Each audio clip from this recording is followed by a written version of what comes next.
Bonjour, on ne naît pas positif, on le devient. Après tout, la première chose que les bébés font lorsqu'ils sortent du ventre de leur mère, c'est de crier et faire du bruit. J'ai appris à être positif dans les livres, dans Toastmasters International et sur YouTube. Je vais te donner 3 signes qui veulent dire que si tu es là, tu es positif. Le premier signe qui veut dire que tu es positif, c'est que tu prends le temps tous les jours d'exprimer de la gratitude. Si tu prends le temps tous les jours pour exprimer de la gratitude dans tout ce que tu fais, ça va te rendre de bonne humeur. Tu vas être plus zen, plus calme, plus serein. La raison, c'est que l'anxiété et la gratitude ne peuvent coexister ensemble. Lorsque tu apprécies le moment dans lequel que tu es calme, tu es détendu. Mais si tu as des attentes exagérées par rapport à une situation auquel que tu ne peux pas résoudre, c'est là que l'anxiété embarque. C'est pourquoi que je te recommande tous les jours d'avoir une routine pour exprimer de la gratitude. Par exemple, le matin, lorsque tu te lèves, d'être content d'aller au travail, d'être content de manger un bon déjeuner, d'être content d'être en santé, de faire du sport, d'apprécier ce que tu fais. Moi, tous les matins, j'apprécie ma routine de me faire un déjeuner. J'apprécie ma routine de faire de la natation. Je me suis bâti une routine que je prends le temps d'apprécier tous les jours, de sorte que je suis de bonne humeur pour tout le reste de la journée. Lorsque je fais mes commissions et que je dépense beaucoup d'argent, je prends le temps d'apprécier que j'ai l'argent pour faire mes commissions, pour m'acheter ma nourriture, pour magasiner.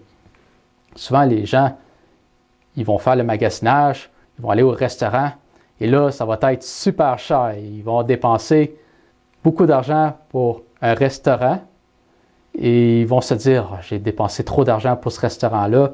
Il va y avoir une certaine culpabilité d'avoir dépensé autant d'argent.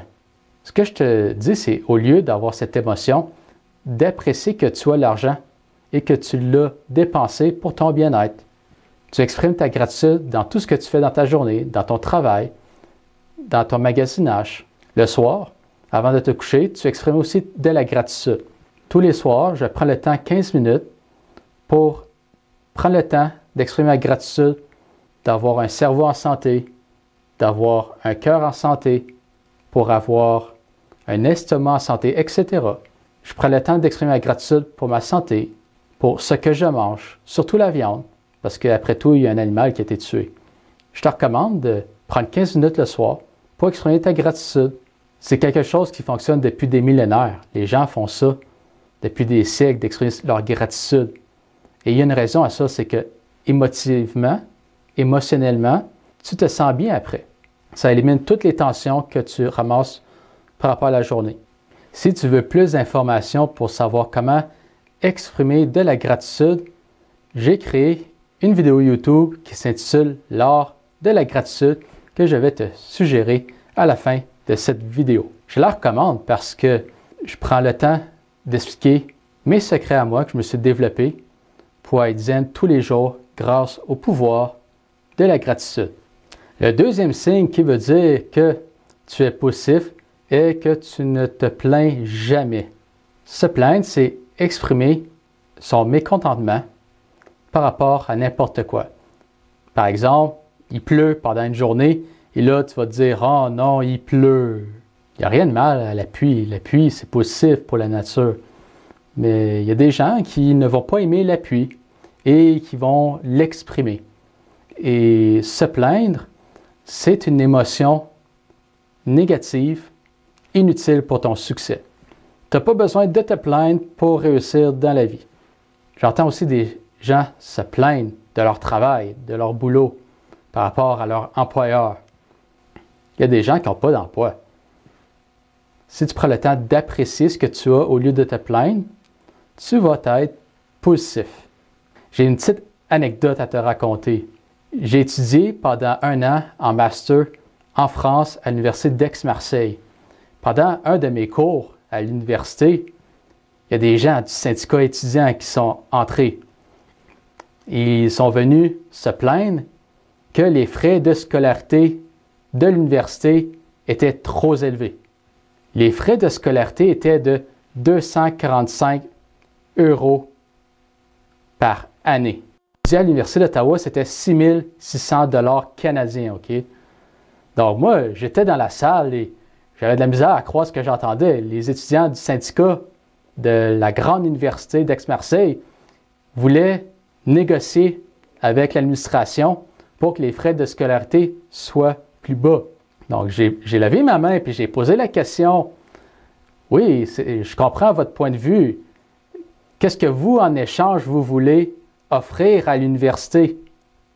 Et là, les étudiants ne me comprenaient pas. Ils me disaient, oui, mais on n'a rien à offrir à l'université. Puis là, je leur disais, tu ne peux pas avoir quelque chose dans la vie en échange de rien. Il faut que tu donnes quelque chose pour recevoir quelque chose. Vous demandez, vous, les gens du syndicat étudiant, quelque chose à l'université. Qu'est-ce que vous faites pour l'université? Oh, ils n'étaient pas contents, là, vraiment pas contents, là, puis ils sont repartis. Cette anecdote-là démontre que si tu ne prends pas le temps d'apprécier ce que tu as déjà, eh bien là, c'est là que tu te plains et là, tu te mets dans la barre. Surtout que l'Université d'Aix-Marseille, en décembre, tous les repas de la cafétéria sont gratuits. Déjeuner, dîner, souper, tous les repas sont gratuits parce que l'université se dit qu'il y a des étudiants qui n'ont pas les moyens de se nourrir pendant leurs études, donc ils paient les repas gratuits à tout le monde. Tu n'as pas besoin de te plaindre parce que peut-être pour toi, ça fait du sens de te plaindre, mais pour les gens autour de toi, ça ne va pas faire de sens. Tu peux bien être convaincu que quand tu te plains, c'est justifié, mais les gens autour de toi ne vont jamais penser que c'est justifié. Au contraire. Donc, si tu veux t'entourer de gens positifs, je t'encourage de cesser de te plaindre. Le troisième signe qui veut dire que tu es positif est si tu prends le temps de croire en un grand rêve. Un grand rêve, c'est relatif pour n'importe qui.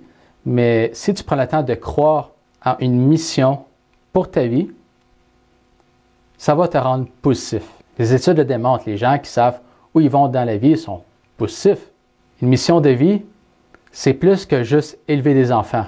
Pour beaucoup de personnes, leur mission de vie, c'est d'élever des enfants contents et heureux.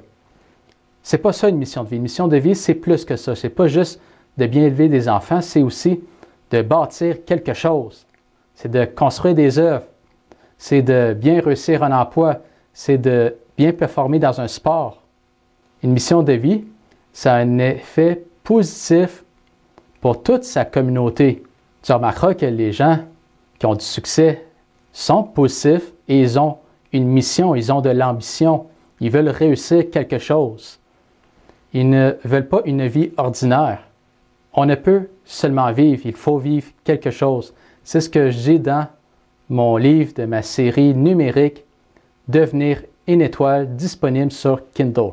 Tu peux trouver le lien de mon livre numérique en bas de la vidéo. Pour choisir une mission de vie, c'est essentiel de se poser la question, est-ce que ça te rend content d'y travailler dessus tous les jours? Est-ce que ça rend de bonne humeur de te lever le matin dans le but de réaliser ton rêve? Un rêve, ça peut être de voyager, ça peut être de s'amuser, mais c'est important aussi d'avoir des rêves qui sont positifs pour la communauté, de redonner à la société. Les idéalistes, ce sont des gens qui ont des grands rêves. Les réalistes ont aussi des rêves, mais beaucoup moins gros, beaucoup moins exigeants, de sorte qu'ils sont souvent plus pessimistes. Les réalistes, ils vont souvent dire qu'un projet est impossible à réaliser. Les idéalistes vont dire c'est possible à réaliser le rêve. Donc, ça prend de l'idéalisme pour être positif dans sa vie tous les jours. En croyant à ta mission qui est grande, tu es positif. Quand tu penses à des idéalistes comme Elon Musk, qui veut faire de l'espèce humaine une espèce multiplanétaire, eh bien, lui, il est positif, là. Il a besoin d'être positif. Je veux dire, son plan, c'est de coloniser Mars, d'avoir des millions de personnes sur Mars. C'est ce qu'il veut faire dans la vie. Donc, lui, il a besoin de croire en son rêve. Pas mal. Mais tu remarqueras qu'il est positif, qu'il est travaillant. Ça le rend heureux.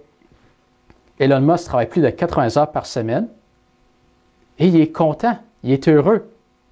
Alors qu'il y a des gens qui n'aiment pas leur emploi. Lui, non seulement Elon Musk pourrait arrêter de travailler pendant des siècles avec son argent, mais il continue de travailler juste pour sa mission de vie, tellement que ça lui fait du bien. Vois-tu que toi aussi, tu peux avoir une mission de vie, pas nécessairement de coloniser Mars, mais tu peux te choisir une mission de vie, genre d'avoir un effet sur ta communauté, sur ta ville, sur ton quartier, de bâtir quelque chose qui va durer pour ta communauté. Je te garantis, ça va te rendre heureux et positif. Quelle est ta mission de vie? Tu peux l'inscrire dans les commentaires de la vidéo. Si tu as aimé cette vidéo, je t'encourage à t'abonner et à activer la notification pour que tous les vendredis, tu puisses voir une nouvelle vidéo dans le but de réaliser tes rêves. À bientôt!